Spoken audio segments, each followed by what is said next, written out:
Welcome to the How to Play video for Venator Heroes of the Arena. Venator is a board game for 2 to 4 players with an average play time of 60 to 90 minutes. It is a competitive game featuring deck building mechanics, direct combat, and resource management. During the game, each player takes on the role of a gladiator trainer.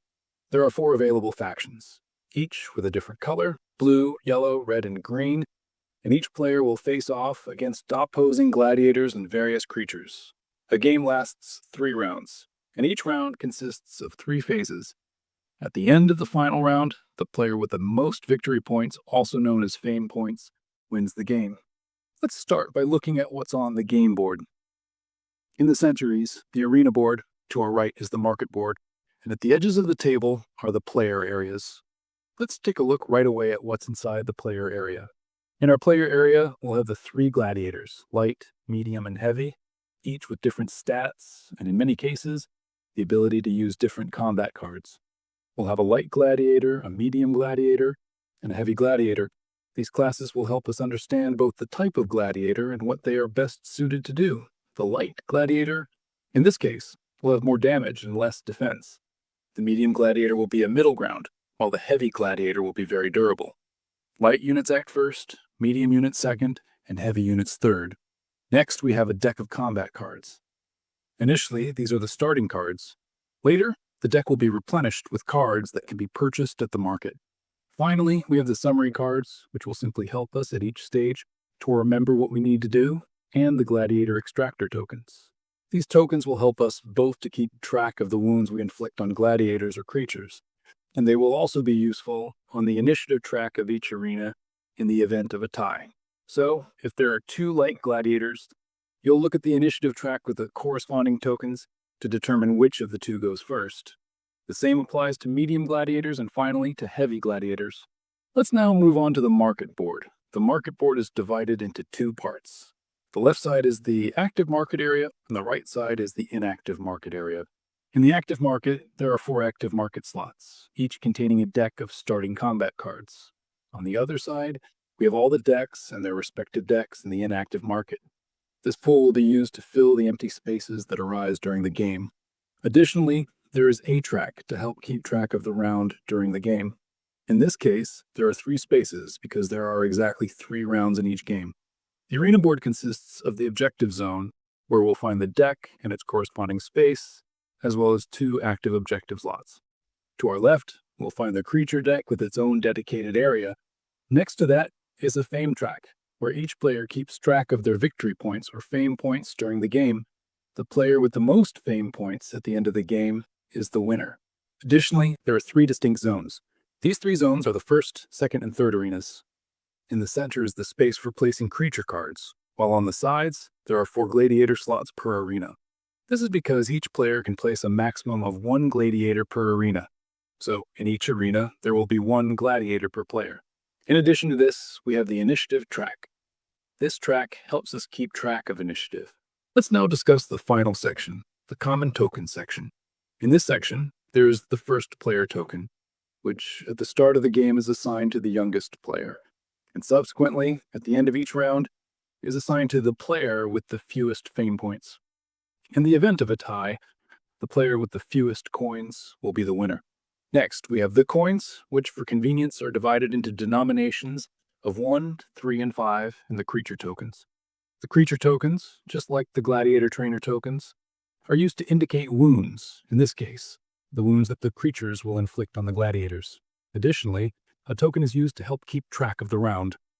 Let's move on to interpreting the game and its symbols. We'll start by looking at the symbols on the components immediately available. Here on the left, we see the creature symbol, the symbol representing the position of the deck. To our right is the objective symbol, and on both sides are the gladiator symbols. We see the symbols for the different arenas: the initiative track and the gladiators, light, medium, and heavy. To our right, we see the market and active market symbols, the inactive market symbol, the symbol for combat cards, and the round symbol. On our side, however, we see the gladiator trainer symbol, and after that we'll take a closer look at the cards. The cards in the game are mainly of 4 types. There are gladiator cards, creature cards, and objective cards. Finally, there are combat cards, usable in the arena, and a variant of combat cards that are thus usable in the market. Let's start by looking at the gladiator and creature cards, since they share many common symbols. Both cards feature symbols for armor and health damage in the center. Damage is the damage we will inflict. Armor is the damage we will reduce. Health is the total health of the gladiator or creature. If this value is reached, it will result in defeat. In the top left corner, we see the rewards in case of defeat, or if we have inflicted at least one wound on the gladiator or creature when they are defeated. On creature cards, we also see the bounty symbol, which can be small, medium, or if there are 3 stars, large. On the gladiator card, however, we see the class symbol, which can be light, medium, or heavy. Additionally, the creatures at the bottom may have effects. Effects that usually apply either within the arena where they are positioned or when they are faced by a gladiator. Let's take a moment to see how damage is dealt and how combat works. Usually, when a gladiator faces a creature or another gladiator, they will deal the number of damage indicated minus the target's armor value. The result is indicated as a wound using the corresponding token, in this case 3-2-1. When we reach the indicated value, the creature will be defeated. The player who defeats the creature will receive the value indicated by the defeated symbol, while the player who inflicted at least one wound will receive the value indicated below. The player who defeats the creature does not also receive the reward for the wound. An important thing to remember is that in the game, you will always inflict at least one wound, even if the damage value exceeds the armor. Let's now look at the objective cards. The objective cards simply indicate how to obtain the specified resources. In this case, by defeating a medium-sized creature, you will gain 4 fame and 4 coins from the bank.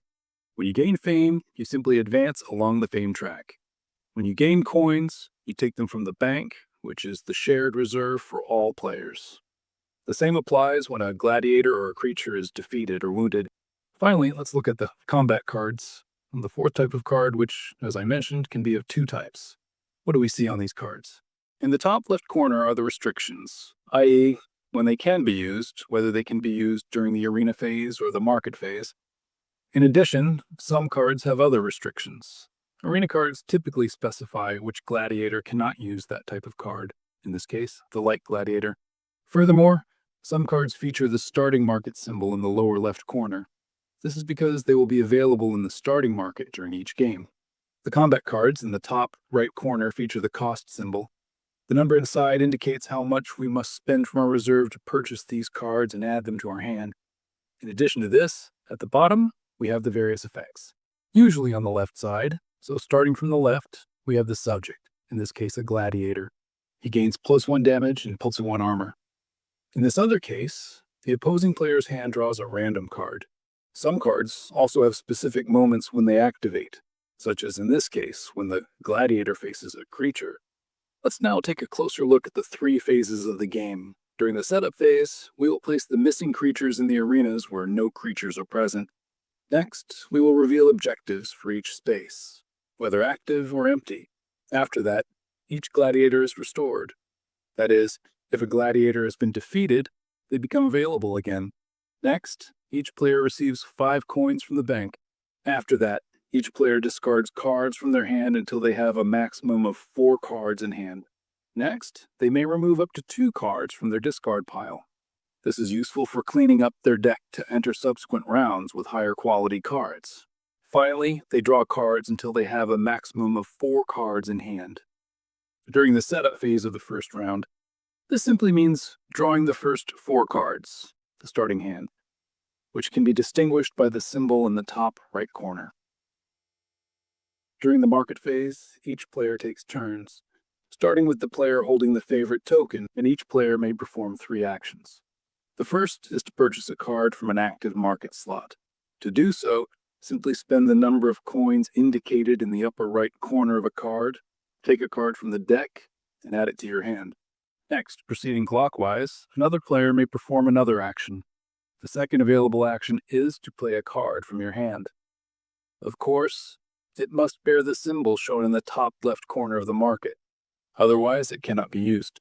The last action a player can take during their turn is toe pass. When all players have passed, the market phase ends, and the game moves on to the arena phase. To summarize, starting with the first player.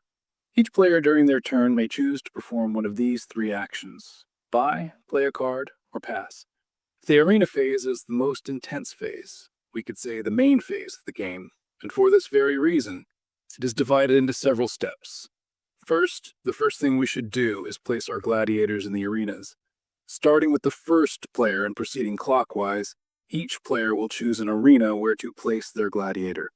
There can never be more than one gladiator per player in an arena. So, for example, in this case, we will place our light gladiator in the first arena. Once the gladiator is in place, we will immediately place a gladiator trainer token on the initiative track. The next player, in this case the yellow player, will choose another arena and place their gladiator inside it. For example, we will place the yellow heavy gladiator in Arena 3 along with the token indicating his position on the track. We will continue in this manner until all players have placed all their available gladiators within each arena. Alright then, once placement is complete for each player, we will begin the battles within the arenas. We'll start with the first arena, then move on to the second, and finally the third. Once all the arenas are complete, we'll move on to the next round, which is indicated by moving the marker on the round track. During the arenas, we'll defeat other gladiators or creatures. If the objectives are met, a player will receive the rewards indicated on the card. Some cards feature a symbol depicting a crown and an hourglass, indicating the end of the round. In this case, while the card's rewards are awarded, at the end of the round, only the player with the highest number of the indicated resource receives them. If the players are tied, neither will have been able to complete the objective. Let's now see how combat unfolds in the first arena. First, let's determine the initiative. This will help us better understand which gladiator will act first, and which will act as second, third, and finally fourth. Usually, light gladiators act first, followed by medium and heavy gladiators. If there are gladiators of the same class in the same arena, DD Breaker can be determined using the gladiator trainer tokens on the initiative track. In this case, we have one light gladiator, who will therefore act first, two medium gladiators, and a heavy gladiator who will act last. In this case, we have two medium gladiators. To determine who will act first and who will act last, we simply need to look at the initiative track. In this case, the red gladiator's token is in position 2, while the yellow one is in position 3. Therefore, the red gladiator will act first, followed by the yellow one. Thus, the order of initiative will be light blue, medium red, medium yellow, and finally, heavy green. Once the initiative has been determined, we now move on to determining the target. In order of initiative, each player designates the target for their gladiator. Let's take an example. In this case, my light gladiator wants to attack the yellow medium. The red medium attacks the creature, the yellow medium attacks the blue light, and finally the green heavy attacks the red medium. Now, let's move on to power-ups. Again, starting in order of initiative, each player may choose to play a combat card from their hand. Obviously, it must bear the arena symbol and must not feature the symbol of the gladiator you wish to power up. In this case, for example, I'll decide to use this card, which grants the modified stat of +1 damage. I will place it face down under my gladiator. Every player will do the same if they intend to play a card. After that, still in order of initiative, the cards will be revealed, and the various modifiers will be applied to the gladiator, and in some cases to the creature as well. Now the combat will proceed in order of initiative. In this case, my light gladiator, the blue one, will attack the yellow medium gladiator. My damage value is 4, his armor value is 1, so I will inflict 3 wounds on the yellow medium gladiator. After that, we'll move on to the red one, who attacks the creature. Attacking a creature is different from attacking another gladiator. While the other gladiators do not respond, the creatures do respond to the gladiator. In this case, therefore, the gladiator will deal 2 damage. -2 for armor would be 0, but as we mentioned earlier, the minimum damage is always 1, so 1 wound will be assigned. The creature will respond to the gladiator by inflicting 2 damage, but since the gladiator has 1 armor, the damage he will receive will simply be 1.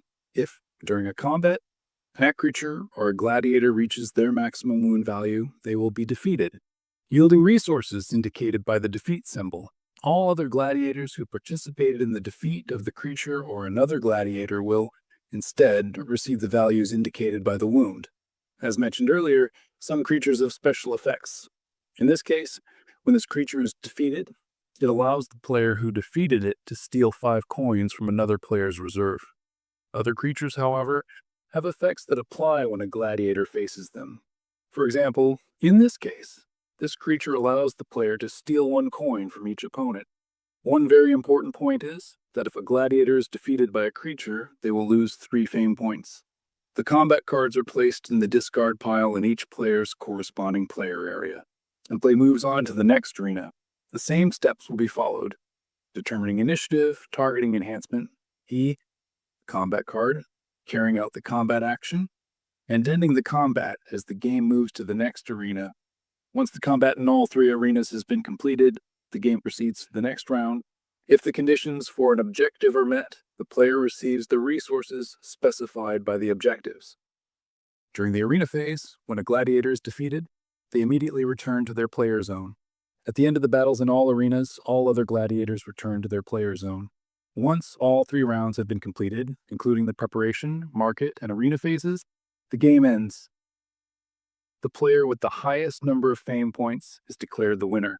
To earn fame points, in addition to defeating gladiators and creatures and completing objectives, you can also earn them if there are 5 coins in your player zone. For every 5 coins, you will receive 2 additional fame points. To summarize the game flow simply, the game consists of 3 rounds, each comprising a preparation phase, a market phase, and an arena phase. During preparation, we simply gain resources and discard, remove from the game, and draw new cards. This will help us prepare for the round that has just begun. During the market phase, we'll purchase various types of cards, such as cards designed to counter creatures or other gladiators, and we'll begin to define our playstyle. During the arena phase, the most intense part of the game, we'll have to make several decisions: which arena to enter, what to fight, which cards and combat moves to use, and when to use them. At the end of the 3 rounds, whoever has made the better decisions will win the match. Thanks for watching the video this far. If you have any questions, feel free to let us know in the comments or by contacting us via our Instagram channel. I hope everything was clear enough.